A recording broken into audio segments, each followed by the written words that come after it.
Well, thank you very much. We're with friends of mine and members of the African American community, and we're going to be talking about law enforcement, education, business, health, and various other things.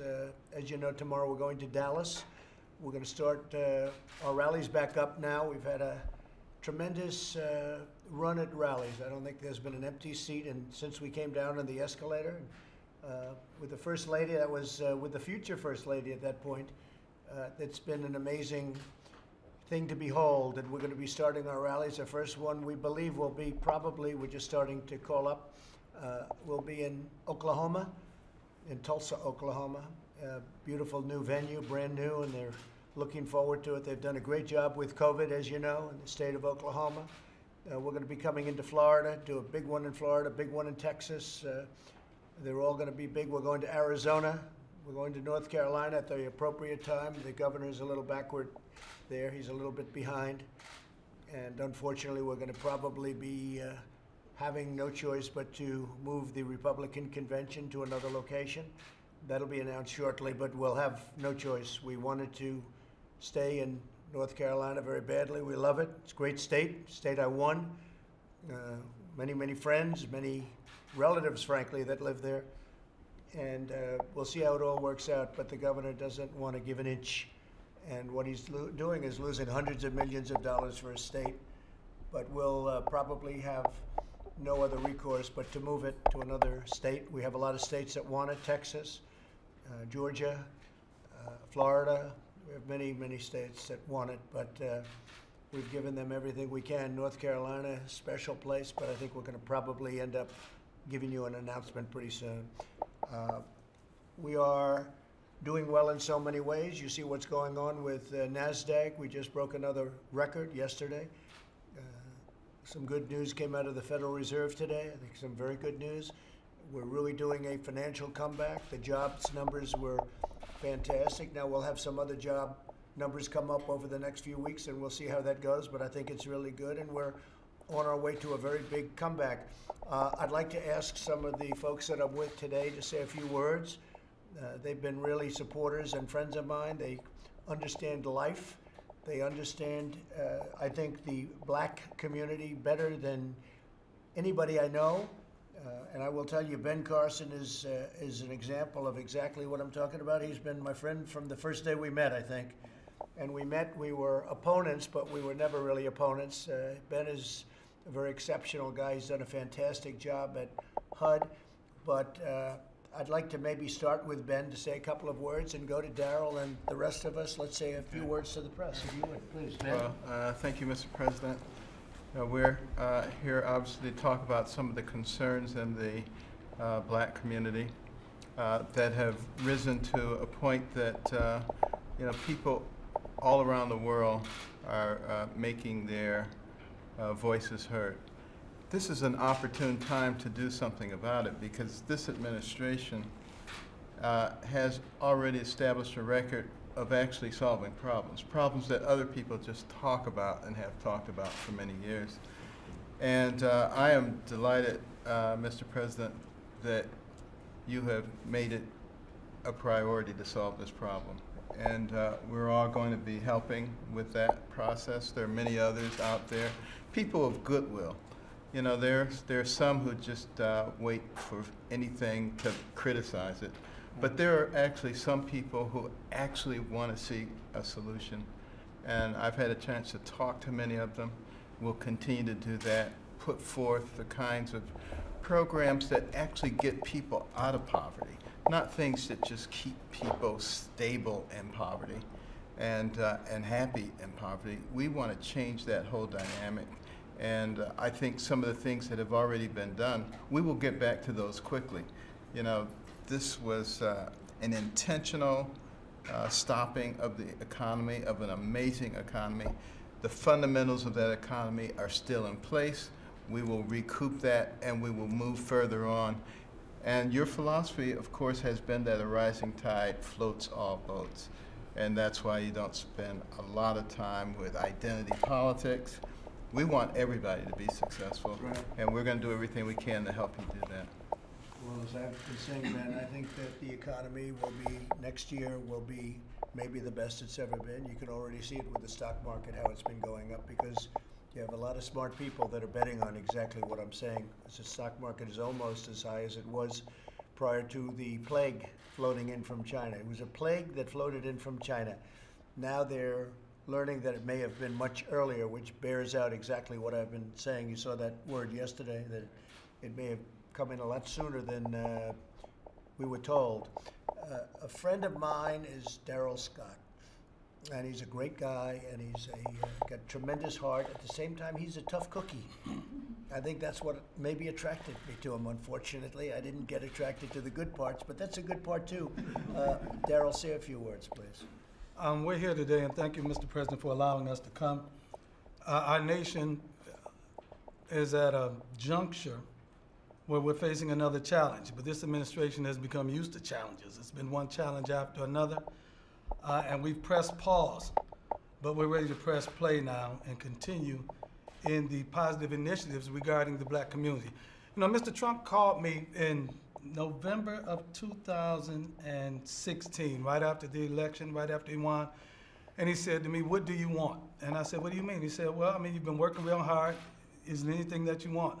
And I said, "I want to be a liaison from the black community to the Trump administration and a liaison to the black community from the Trump administration." Since then, we worked on criminal justice reform. We've worked on urban revitalization, prison reform, a number of initiatives that are HBCUs, with a number of initiatives that are proactive towards the black community. And here we are now, and we're facing another challenge, and we're going to come up with some great solutions to these problems that are confronting this country. And I'm just glad to have a seat at the table and to have my input received. Well, your input's been very important, Daryl. Thank you. You know that. And it is true. I've known Daryl a long time. He didn't want anything. What he wanted was just to have a voice so he can make certain positions known. And he's done that very well, better than anybody I can think of. Another great voice in the black community is Wayne. Wayne, you've been my friend for a long time. Wayne Dupree. His show is a phenomena. It's a great success, and people listen and they respect what you have to say. Go ahead, please. Well, my name is Wayne Dupree. I met President Trump when he was a businessman. As a matter of fact, he's given me 5 interviews. 2 of them in person, 3 on the phone. And when you're talking about somebody who is not with the mainstream media, somebody who just has a small voice but has a desire to make changes with his voice, to reach out to a billionaire in New York, and without hesitation, he gave me those interviews. And I think he's a natural leader. And I mean, honestly, I have supported him ever since he decided to run for president. As a matter of fact, we interviewed him the month before he came down the escalator, and he said, "Well, Wayne, you know, we're going to have a big announcement next month." And I said, "Well, you know, you can do it here on the show if you really want to." But I mean, I'm glad that he has changed things here in D.C. But my daughters and my son and my family, they want to see a lot more positive things coming from the White House. Yeah. They want to see your leadership, and they also want to see things change for the better in this country. I know you can do it. I know you can do it. We'll do it. We'll do it, Wayne. Go ahead, please. My name is Raynard Jackson. Thank you, Mr. President. Thank you, Daryl, for inviting us to this roundtable here. I'm from St. Louis originally, live here in Virginia. But what I'd like to say to you, Mr. President, is kind of off the beaten path. I'd like to say to all the media assembled here that I wish they would quit lying about what you've done specifically for the black community. So you got radical liberal journalists like Joy Reid from MSNBC, Don Lemon from CNN, Roland Martin, who are putting more poison into the black community than any drug dealer, who are killing more black folks than any white person with a sheet over their face. How are they doing it? Spreading these lies about the economy you had, Mr. President, before the virus was a continuation of Obama. That's just factually not true. I have a degree in accounting. I keep up with the economy. They're lying. So to all these folks on MSNBC, CNN, Roland Martin, what, are you afraid to have real black Republicans who know what the hell they're talking about? If you want to know the truth, if you want us to dissect the Obama economy, let's do it. And I think, Mr. President, your record would win the debate. Thank you. Thank you very much. And you know, it's interesting you say that, but you go down a list of criminal justice reform and all of the things we've done, opportunity zones, the best unemployment rate in the history, just before the plague came in. And it's going to be back again soon. I think it's going to be back again a lot sooner than people think. I think last week was a reflection of that, the jobs numbers. But you look at all of the things we've done. We've now worked on prison reform, so important, and so many other things. But when you look at the economics, when you look at how well the black community has been doing under this administration, nobody's done anything like we've done. And a big thing is criminal justice reform. I keep hearing about, oh, criminal justice reform, then everyone's trying to take the credit. And that one, I will say, we will take the full credit because they couldn't have done it without us. And I'm not sure, frankly, that the previous administration tried. They may have, but they certainly couldn't get it done. And the people that came into my office really asking very nicely for help. These are not people that are supporters of mine. But once we got it, they took the full credit for themselves, and that's okay too. But we got done criminal justice reform and all of the other things. I think that one of the elements that people aren't talking about are the opportunity zones that we did with a great senator, your friend from South Carolina, right? We did it with Tim, and it was his idea, and it was a big idea, it was a bold idea, and it's worked much better than in our wildest dreams. We couldn't have thought that that was going to happen. So we did many, many things, and we're going to continue to do many things. One of the elements that I talk about is, and I was telling this to Daryl before, that 42, 44 people would come to see me every year.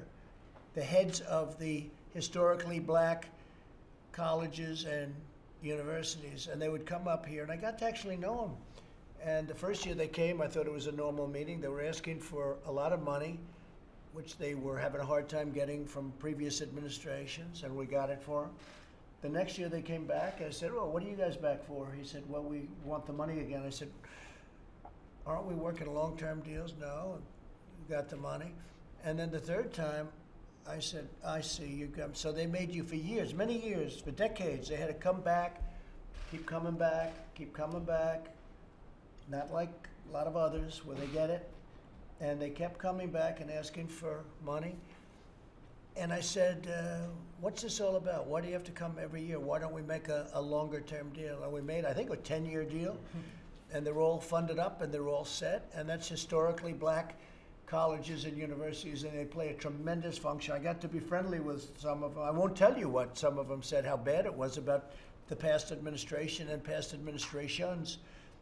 But they were treated very, very badly, and I treated them very good. So they don't have to come back. I said, the only bad thing is I won't see you people anymore, maybe for a long time. And they were okay with that. You know, now they can focus on what they really do, which is education. So we've done a lot for the black community, and we've done a lot for all communities. And it's a great honor to have you folks with us, and thank you very much. Did you have anything to say, by the way, fellas? Yes, right down here. Go ahead. Sonny Johnson. So my name is Sonny Johnson. I'm a host of Sonny's Corner. I'm probably the most Trumpish out of everybody in this room, so you're gonna have to forgive me. The black community is not doing okay. Like I understand the perspective and the desire to put out this talking point, but it's not, okay? And I can do it in a simplistic way of just saying, what are the first things you did when you first came into the presidency? The very first things you did was like remove regulation and taxation at high levels. Think about the black community that has been under democratic rule, progressive rule for 60 years. How many rules, how many regulations, how many different forms of taxation are on the books in those areas that are preventing our communities from actually being able to see sustainable growth that we can keep and get ourselves out of this tread of generational poverty. We are not okay when it comes to things like education, because we are not able to get quality choice into our communities because we don't have any position or power our school boards to be able to fight for those things, and not just to get charters in, but to also bring some kind of reformation to the public school system as it stands too. So yes, as well as criminal justice reform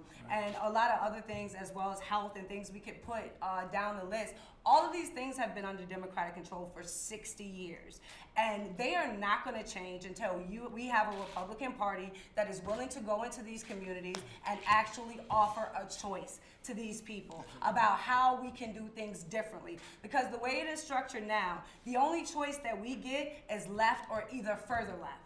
And we're not getting the opportunity to actually vote on what we look at as conservatism equally applied.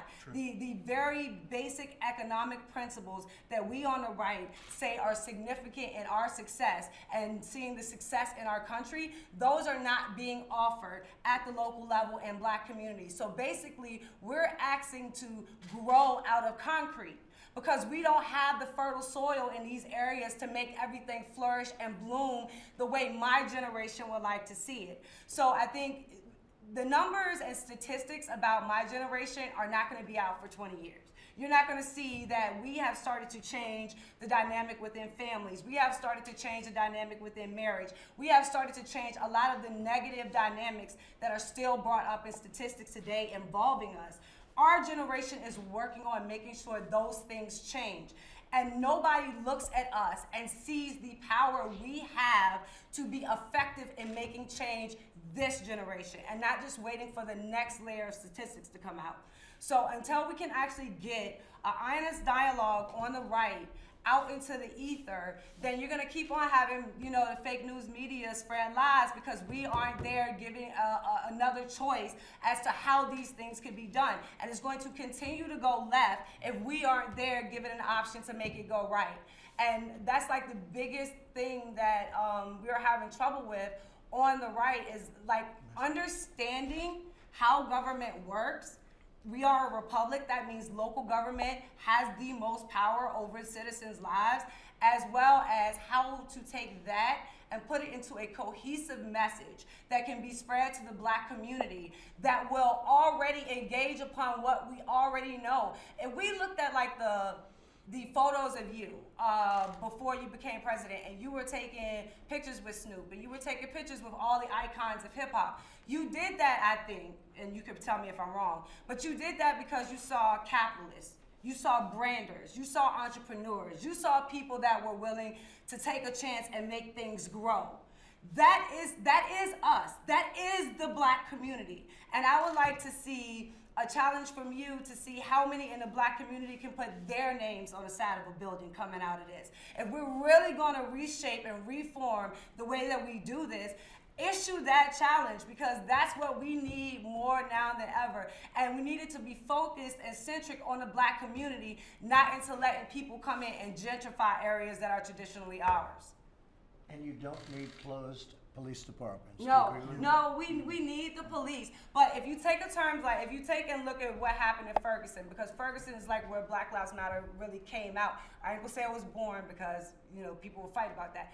But if you go back and you look at Ferguson, the DOJ did a report on Ferguson, and what came out of that report was that the mayor's office was using the police force as a taxation unit. So they were forcing interactions between police and the citizens as a way for them to raise money and bring money into the mayor's office.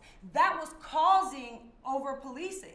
So it is not the fault of the police, nor is it the fault of the citizenry what the legislator and the executive branches of city government are putting into legislative practice. Very good. Well stated.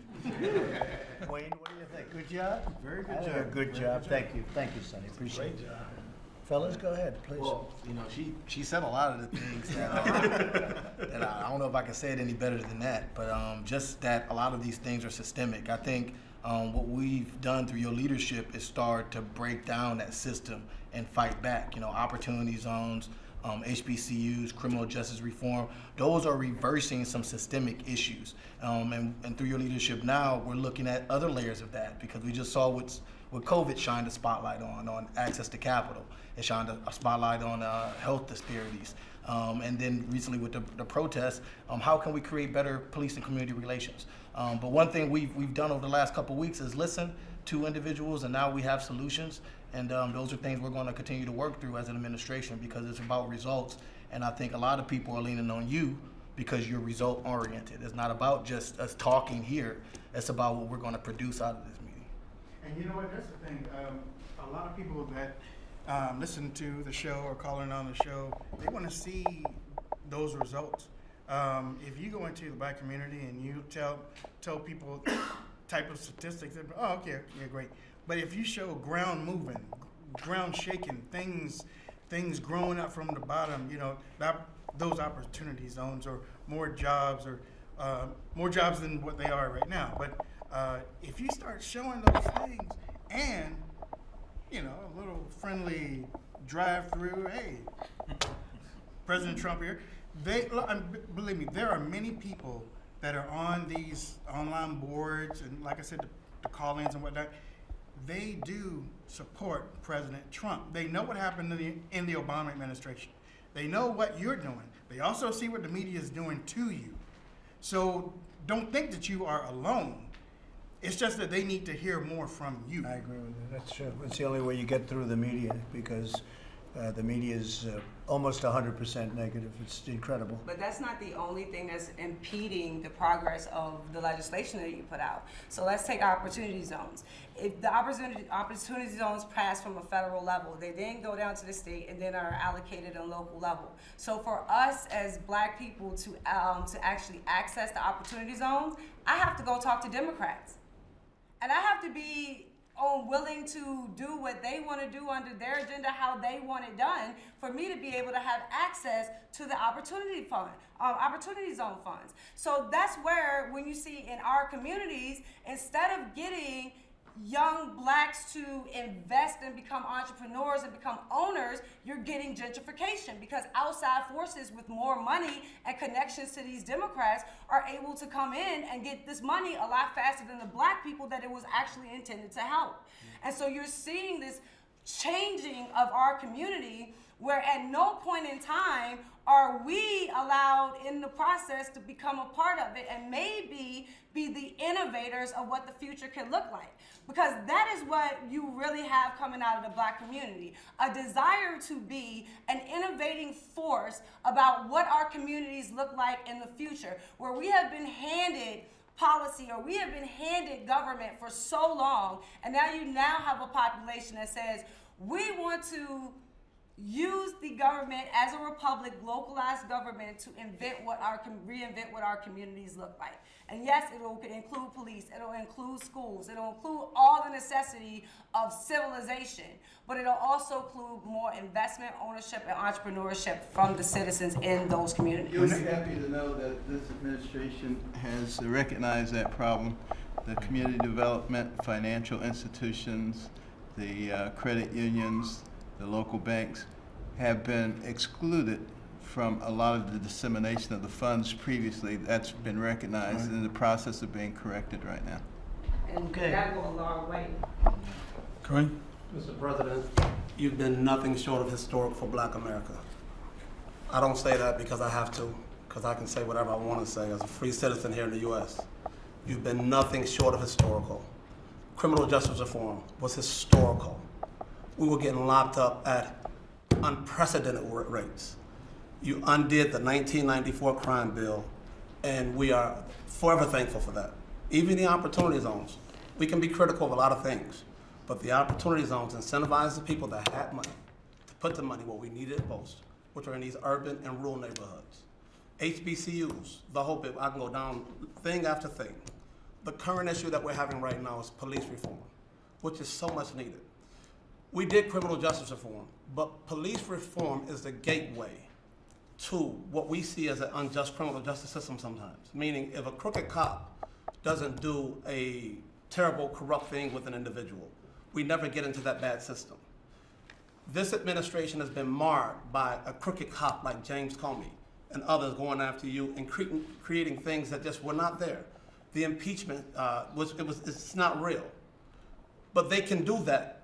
And our community has been affected by that in a way that it's hard to explain.